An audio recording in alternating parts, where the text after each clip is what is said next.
The Thief of Always, Chapters 2 and 3. Chapter 2, The Hidden Way. Harvey said nothing about his peculiar visit to either his mom or his dad, in case they put locks on the windows to stop Rictus returning to the house. But the trouble with keeping the visit a secret was that after a few days, Harvey began to wonder if he'd imagined the whole thing. Perhaps he'd fallen asleep at the window, he thought, and Rictus had simply been a dream. He kept hoping, nevertheless. "Watch for me," Rictus had said, and Harvey did just that. He watched from the window of his room. He watched from his desk at school. He even watched with one eye when he was lying on his pillow at night. But Rictus didn't show up. And then, about a week after that first visit, just as Harvey's hope was waning, his watchfulness was rewarded. On his way to school one foggy morning, he heard a voice above his head and looked up to see Rictus floating down from the clouds. His coat swelled up around him so that he looked fatter than a prize pig. "How you doing?" he said as he descended. "I was starting to think I'd invented you," Harvey replied. "You know, like a dream." "I get that a lot," Rictus said, his smile wider than ever. "Particularly from the ladies. You're a dream come true, they say." He winked. "And who am I to argue? You like my shoes?" Harvey looked down at Rictus's bright blue shoes. They were quite a sight, and he said so. "I got given 'em by my boss," Rictus said. "He's very happy you're coming to visit. So, are you ready?" "Well, it's no use wasting time," Rictus said. "There may not be room for you tomorrow." "Can I just ask one question?" "I thought we agreed." "I know, but just one." "All right, one. Is this place far from here?" "Nah, it's just across town." "So I'd only be missing a couple of hours of school?" "That's two questions," Rictus said. "No, I'm just thinking out loud." Rictus grunted. "Look," he said, "I'm not here to do a great song and dance persuading you. I've got a friend called Jive, does that. I'm just a smiler. I smile and I say, 'Come with me to the holiday house.' And if folks don't want to come," he shrugged, "hey, it's their hard luck." With that, he turned his back on Harvey. "Wait," Harvey protested. "I want to come, but just for a little while." "You can stay as long as you like," Rictus said, "or as little. All I want to do is take that glum expression off your face and put one of these up there." His grin grew even larger. "Is there any crime in that?" "No," said Harvey. "That's no crime. I'm glad you found me. I really am." So what if he missed all of the morning at school, he thought. It'd be no great loss. Maybe an hour or two of the afternoon as well, as long as he was back home by 3. Or 4, certainly before dark. "I'm ready to go," he said to Rictus. "Lead the way." Millsap, the town in which Harvey had lived all his life, wasn't very big, and he thought he'd seen just about all of it over the years. But the streets he knew were soon behind them, and though Rictus was setting a fair speed, Harvey made sure he kept a mental list of landmarks along the way, in case he had to find his way home on his own. A butcher's shop with 2 pigs' heads hanging from hooks, a church with a yard full of old tombs beside it, the statue of some dead general, covered from hat to stirrups in pigeon dung. All these sights and more he noted and filed away. And while they walked, Rictus kept up a stream of idle chatter. "I hate the fog, just hate it," he said. "And there'll be rain by noon. We'll be out of it, of course." He went on from talk of rain to the state of the streets. "Look at this rubbish, all over the pavement. It's shameful. And the mud. It's making a fine old mess of my shoes." He had plenty more to say, but none of it was very enlightening, so after a while Harvey gave up listening. How far was this holiday house, he began to wonder. The fog was chilling him, and his legs were aching. If they didn't get there soon, he was going to turn back. "I know what you're thinking," said Rictus. "I bet you don't." "You're thinking this is all a trick. You're thinking Rictus is leading you on a mystery tour and there's nothing at the end of it. Isn't that true?" "Maybe a little." "Well, my boy, I've got news for you. Look up ahead." He pointed, and there, not very far from where they stood, was a high wall, which was so long that it disappeared into the fog to right and left. "What do you see?" Rictus asked him. "A wall," Harvey replied, though the more he stared at it, the less certain of this he was. The stones, which had seemed solid enough at first sight, now looked to be shifting and wavering, as though they'd been chiseled from the fog itself and piled up here to keep out prying eyes. "It looks like a wall," Harvey said, "but it's not a wall." "You're very observant," Rictus replied admiringly. "Most people just see a dead end, so they turn round and take another street." But not us. No, not us. We're going to keep on walking. You know why? Because the holiday house is on the other side? What a miraculous kid you are, Rictus replied. That's exactly right. Are you hungry, by the way? Starving. Well, there's a woman waiting for you in the house called Mrs. Griffin. And let me tell you, she is the greatest cook in all the world. I swear on my tailor's grave. Anything you could dream of eating, she can cook. All you have to do is ask. Her deviled eggs? Perfection. I don't see a gate, Harvey said. That's because there isn't one. So how do we get in? Just keep walking. Half out of hunger, half out of curiosity, Harvey did as Rictus had instructed, and as he came within 3 steps of the wall, a gust of balmy, flower-scented wind slipped between the shimmering stones and kissed his cheek. Its warmth was welcome after his long, cold trek, and he picked up his pace, reaching out to touch the wall as he approached it. The misty stones seemed to reach for him in their turn, wrapping their soft gray arms around his shoulders and ushering him through the wall. He looked back, but the street he'd stepped out of, with its gray pavements and gray clouds, had already disappeared. Beneath his feet, the grass was high and full of flowers. Above his head, the sky was midsummer blue. And ahead of him, set at the summit of a great slope, was a house that had surely been first imagined in a dream. He didn't wait to see if Rictus was coming after him, nor to wonder how the great beast February had been slain and this warm day risen in its place. He simply let out a laugh that Rictus would have been proud of and hurried up the slope and into the shadow of the dream house. Chapter 3. Pleasure and the Worm. What a fine thing it would be, Harvey thought, to build a place like this, to drive its foundations deep into the earth, to lay its floors and hoist its walls, to say, where there was nothing, I raised a house. That would be a very fine thing. It wasn't a puffed-up peacock of a place either.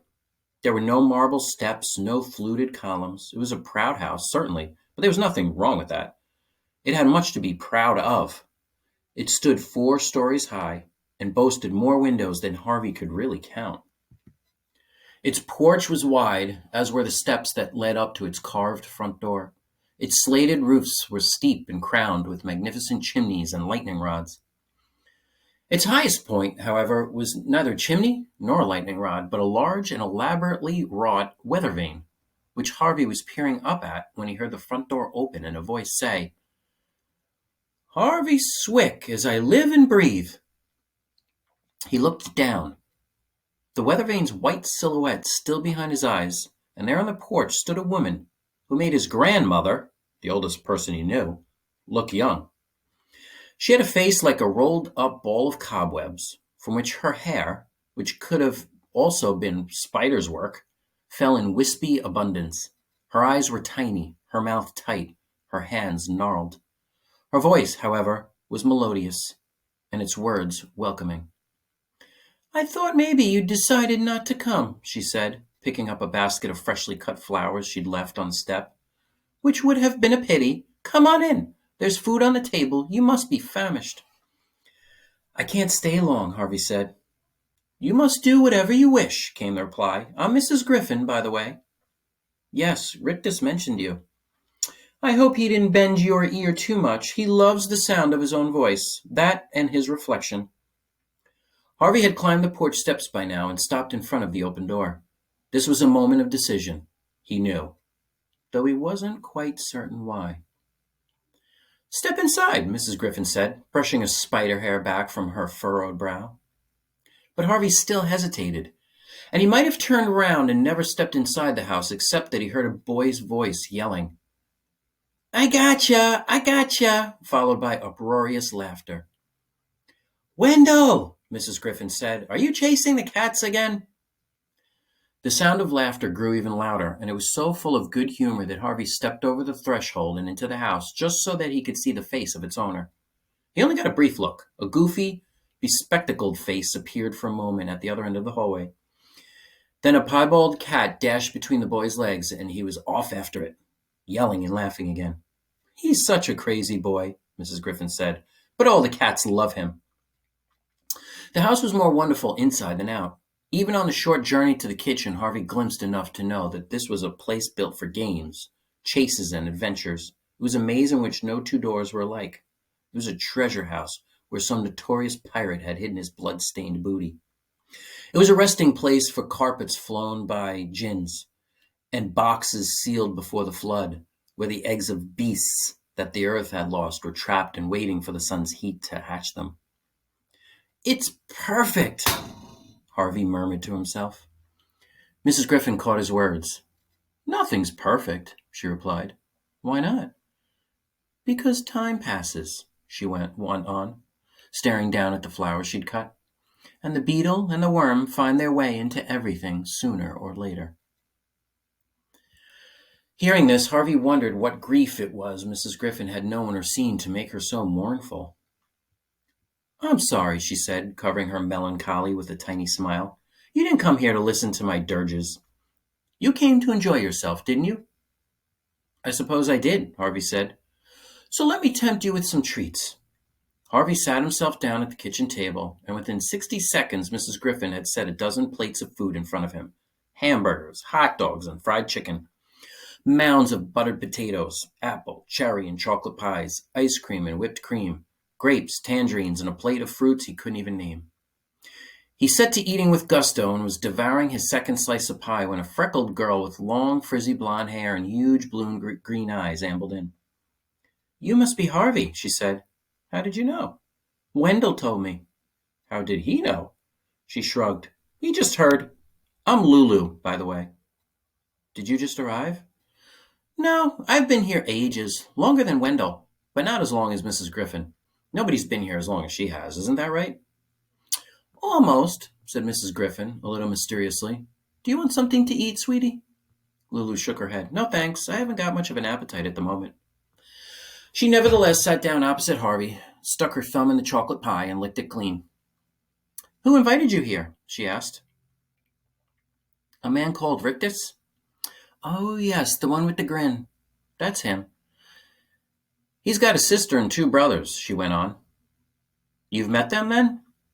"Not all of them," Lulu admitted. "They keep themselves to themselves, but you'll meet 1 or 2 of them sooner or later." "I don't think I'll be staying," Harvey said. "I mean, my mom and dad don't even know I'm here." "Of course they do," Lulu replied. "They just didn't tell you about it." This confused Harvey, and he said so. "Call your mom and dad," Lulu suggested. "Ask them." "Can I do that?" he wondered. "Of course you can," Mrs. Griffin replied. "The phone's in the hallway." Carrying a spoonful of ice cream with him, Harvey went to the phone and dialed. At first there was a whining sound on the line, as though a wind was in the wires. Then as it cleared, he heard his mom say, "Who is this?" "Before you start yelling," he began. "Oh, hello, dear," his mom cooed. "Have you arrived?" "Arrived?" "You are at the holiday house, I hope." Yes, I am, but—" "Oh, good. I was worried in case you'd lost your way. Do you like it there?" "You knew I was coming?" Harvey said, catching Lulu's eye. "I told you," she mouthed. "Of course we knew," his mom went on. "We invited Mr. Rictus to show you the place. You looked so sad, you poor lamb. We thought you needed a little fun." "Really?" said Harvey, astonished by this turn of events. "We just want you to enjoy yourself," his mom went on. "So you stay just as long as you want." "What about school?" he said. "You deserve a little time off," came the reply. "Don't you worry about anything. Just have a good time." "I will, Mom. Bye, dear." "Bye." Harvey came away from the conversation shaking his head in amazement. "You were right," he said to Lulu. "They arranged everything." "So now you don't have to feel guilty," said Lulu. "Well, I expect I'll see you around later, huh?" And with that, she ambled away. "If you've finished eating," Mrs. Griffin said, "I'll show you to your room." "I'd like that." She duly led Harvey up the stairs. At the half landing, basking on the sun-drenched windowsill, was a cat with fur the color of the cloudless sky. "That's Blue Cat," Mrs. Griffin said. "You saw Stew Cat playing with Wendell. I don't know where Clue Cat is, but he'll find you. He likes new guests." "Do you have a lot of people coming here?" "Only children. Very special children like you and Lulu and Wendell. Mr. Hood won't have just anybody." "Who's Mr. Hood?" "The man who built the holiday house," Mrs. Griffin replied. "Will I meet him too?" Mrs. Griffin looked discomfited by the question. "Maybe," she said, her gaze averted, "but he's a very private man." They were up on the landing by now, and Mrs. Griffin led Harvey past a row of painted portraits to a room at the back of the house. It overlooked an orchard, and the warm air carried the smell of ripe apples into the room. "You look tired, my sweet," Mrs. Griffin said. "Maybe you should lie down for a little while." Harvey usually hated to sleep in the afternoon. It reminded him too much of having the flu or the measles. But the pillow looked very cool and comfortable, and when Mrs. Griffin had taken her leave, he decided to lie down just for a few minutes.